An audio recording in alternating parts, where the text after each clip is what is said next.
Y bueno, les vengo a hablar acerca de un tema que estuvimos desarrollando en los últimos 2 años relacionado con este tipo de nanoestructuras, como bien dice, magnetoluminiscentes. Combina propiedades o características magnéticas con los luminiscentes, y así también se busca realizar un estudio de la conexión que existen entre estas propiedades. Voy a tratar de ser lo más superficial posible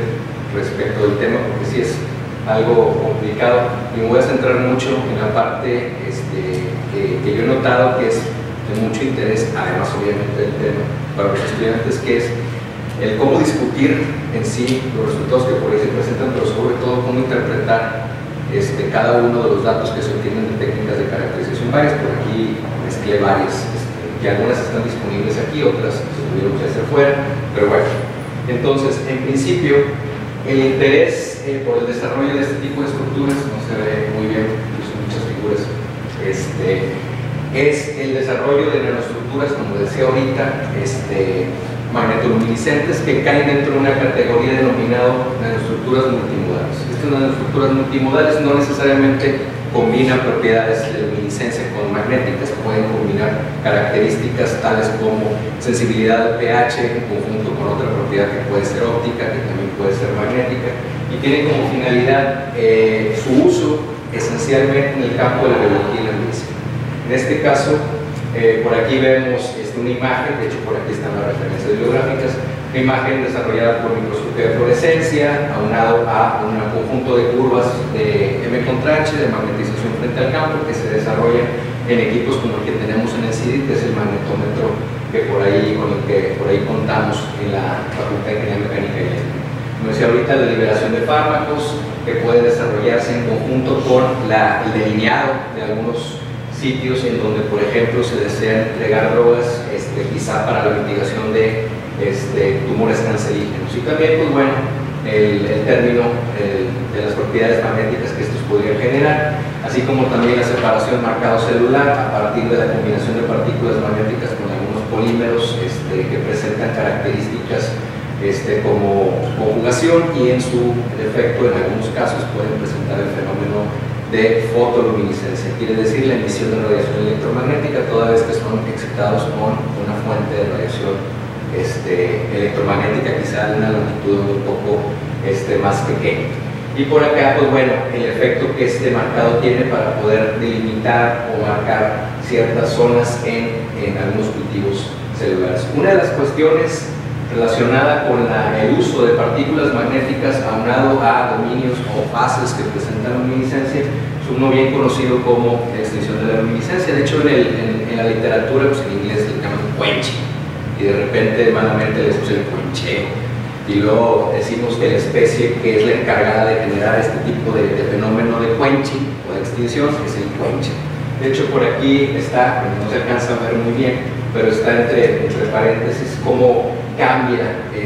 esa relación entre la intensidad de la emisión respecto de la concentración del quencher, en este caso en particular de partículas magnéticas. Entonces, desde esta perspectiva, dado que la combinación de un dominio luminiscente tiene como resultado fenómenos como evidentemente con una nanopartícula como es la de la magnetita, pues bueno, inicialmente nos dimos a la tarea de sintetizar nanopartículas y combinarlas con algunos polímeros que fueron diseñados hace algunos años aquí en la Facultad de Ingeniería Mecánica y Eléctrica a través de metodologías que de hecho son ya sujeto de patente, de hecho ya son patentes concedidas, que son del doctor Virgilio Ángel González González, que también es profesor aquí de la Facultad del programa de Ingeniería de Materiales, y combinarlas con algo que hemos trabajado desde hace mucho, como son las nanopartículas magnéticas, encontrándonos con un fenómeno bastante interesante, más allá del mero concheo que por ahí se reporta en la literatura, sino que también al medir sus propiedades magnéticas en presencia de un estímulo óptico, notamos que características tales como su respuesta en la temperatura se ven, en este caso, aumentadas, vamos a llamarlo así. Si tenemos una modificación en cuanto a la magnitud del momento, ¿sí?, respecto de una curva que se mide, digamos, en la oscuridad. En este caso lo que se utilizó fue una radiación electromagnética acorde con la que el polímero tiene como máximo de absorción, de excitación, vamos. Y aquí tenemos esta variación en cuanto a la característica magnética, lo cual nos dio idea de quizá lo que estaba pasando era algo así como una inyección de espines, así le llamamos, ¿sí? Desde la fase luminiscente hacia la fase magnética, producto de esta excitación o esta medición en términos de un campo magnético en presencia de un estímulo óptico. Entonces partimos de esa idea y empezamos a desarrollar un sistema de nanopartículas magnéticas con polímeros que ahorita voy a explicar muy brevemente cómo se sintetizan para poder desarrollar materiales químicos. Esta síntesis no es nueva, de hecho es una síntesis que fue reportada más o menos por ahí por 2004 por un grupo de investigadores a cargo de una persona que se apellida Sun, no me acuerdo ahorita el nombre, ¿sí? En el cual se desarrollan las partículas a partir de un fenómeno conocido como la descomposición térmica. En algunos reportes la indican como el método del poliol, ¿sí? En donde a partir de la combinación de acetatos o sales orgánicas de hierro y la dispersión en algunos medios que facilitan la formación de las partículas aunado a un conjunto de surfactantes, es posible modificar, es posible desarrollar las partículas, controlar su tamaño y tenerlas dispersas en un medio orgánico, que en este caso nosotros lo hicimos para poder posteriormente combinarlas con una fase magnética, aquí una fase luminiscente. En este caso el medio es tetrahidrofurano, aquí conocido y llamado de la raza como TH. Posteriormente se procede a la síntesis de lo que corresponde al aluminio luminiscente, ¿sí? En el cual se combinan una serie de reactivos para poder dar lugar a la polimerización por condensación alórica cruzada, o también conocida como la polimerización por condensación de Claisen-Smith, en donde se obtiene un polímero, que ahorita vamos a platicar de cómo es ese polímero, inicialmente llamado, de hecho le llamamos oligómero, luego nos dimos cuenta de que ciertas características tenían más concordancia con un polímero, cuya estructura molecular propuesta es esta de aquí. De hecho aquí se indica la unidad repetitiva que corresponde a este polímero, que se llamó en su momento politerftaldehído undecandosona, también conocido como PT2. Ahora, estos grupos funcionales que tenemos por aquí, los carbonilos, si bien son susceptibles de interactuar con la superficie magnética, la superficie de partículas magnéticas, como las que estábamos platicando ahorita, se procedió también a una modificación de ese polímero para poder reemplazar al menos parcialmente esos grupos carbonilo por grupos oxima, ¿sí? Estos grupos oxima se logran, digamos parcialmente al menos, sustituirlos a partir de una reacción en la cual se involucra el polímero sintetizado previamente y lo que corresponde a el clorhidrato de hidroxilamina, ¿sí? Para poder reemplazar parcialmente al menos estos grupos funcionales, que de hecho es la reacción propuesta que por aquí se indica en un medio de etanol con acetato de sodio. Una vez que se obtienen este polímero modificado, se procede a combinarlo con la fase magnética para poder obtener lo que llamamos nanoestructuras híbridas multimodales, de ahí el acrónimo que tenemos por aquí, a diferentes relaciones en peso. Una con un montón de polímero y una prácticamente en donde la relación en peso es un montón, ¿sí? Se hicieron una serie de caracterizaciones relacionadas con este compuesto, en principio con este material híbrido, en principio para poder observar las características cristalinas de las partículas que se sintetizaron, posteriormente la morfología de los materiales híbridos también desarrollados, evidentemente utilizando microscopía electrónica de transmisión, el estado químico, en este caso de las partículas, para poder determinar sin lugar a duda que estamos hablando de una magnetita, que era la fase que se buscaba en este caso, una magnemita o otra combinación de fases. Se realizó resonancia magnética nuclear y cromatografía de perforación en gel para poder caracterizar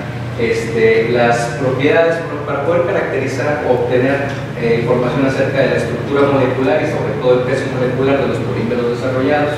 Me refiero al PT2U y al PT2UO, ¿sí? Que es la versión modificada. También se realizó espectroscopía infrarroja para poder estudiar más a detalle la estructura molecular del polímero, así como también elucidar si existe algún tipo de interacción entre la fase magnética y el luminiscente. Y finalmente, pues bueno, lo más importante que fue la caracterización física o las propiedades físicas del material. En este caso, la caracterización morfológica de las partículas, como decía ahorita, incluyó microscopía electrónica de transmisión, pero también incluyó espectroscopía fotoelectrónica de rayos X, XPS, a partir de lo cual en principio pudimos dilucidar la estructura, o más bien la morfología de las partículas por ahí dispersas, lo cual nos dio oportunidad de determinar la distribución de tamaño de partículas, así como la cristalinidad de estas, apoyándonos evidentemente por experimentos de difracción de electrones, de ahí todas las siglas que por aquí vemos. De hecho aquí se me olvidó esta de aquí. Es una técnica, de hecho esta imagen es obtenida por una técnica de microscopía electrónica de transmisión, pero con unas de barrido. ¿Sí? Y pues, evidentemente trabajando en transmisión, utilizando una técnica de contraste llamada campo oscuro anular de ángulo amplio. ¿Sí? Es la por lo cual aquí el acrónimo en inglés indica así. Campo claro, que es el TMF, campo claro.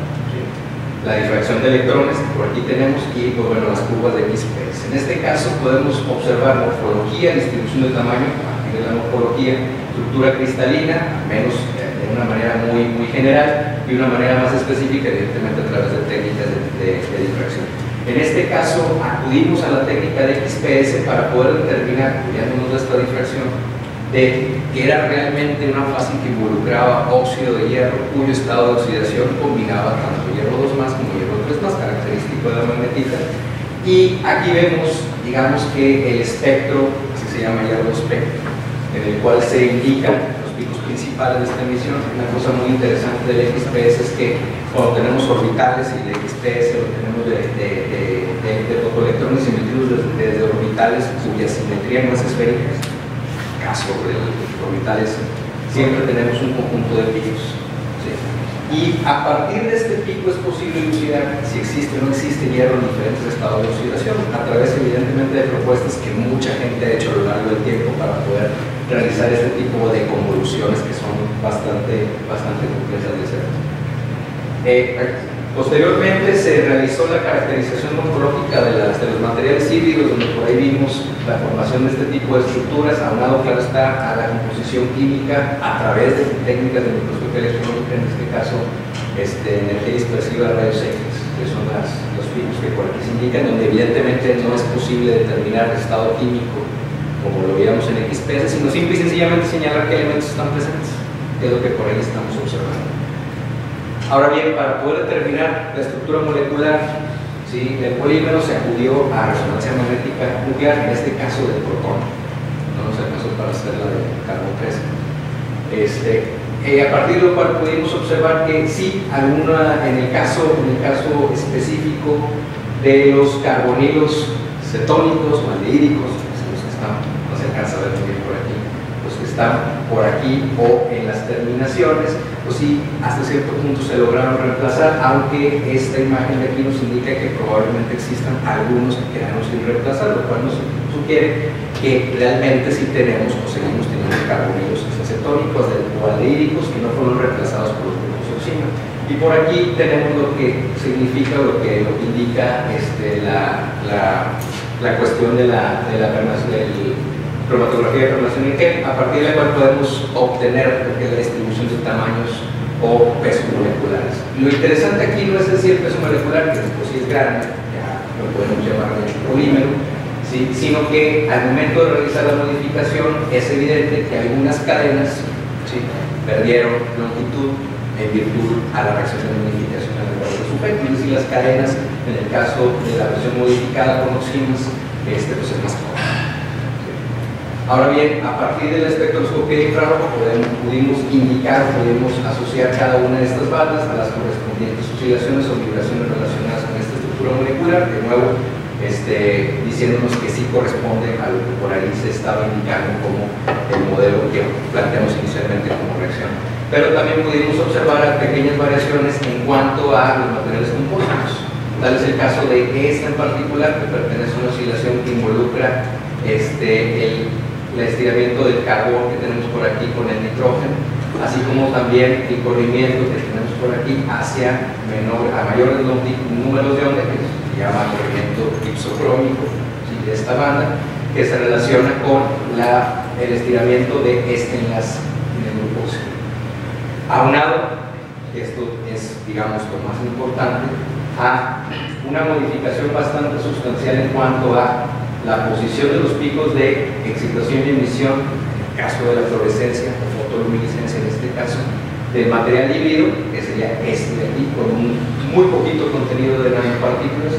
más alto, mucho más alto respecto del polímero. Es decir, tenemos un corrimiento de tipo batocrónico, es decir, hacia mayores longitudes de onda, así como también una disminución bastante evidente de la intensidad. Emisión, la variación en esa intensidad, pues tiene que ver definitivamente con el fenómeno de Puenche,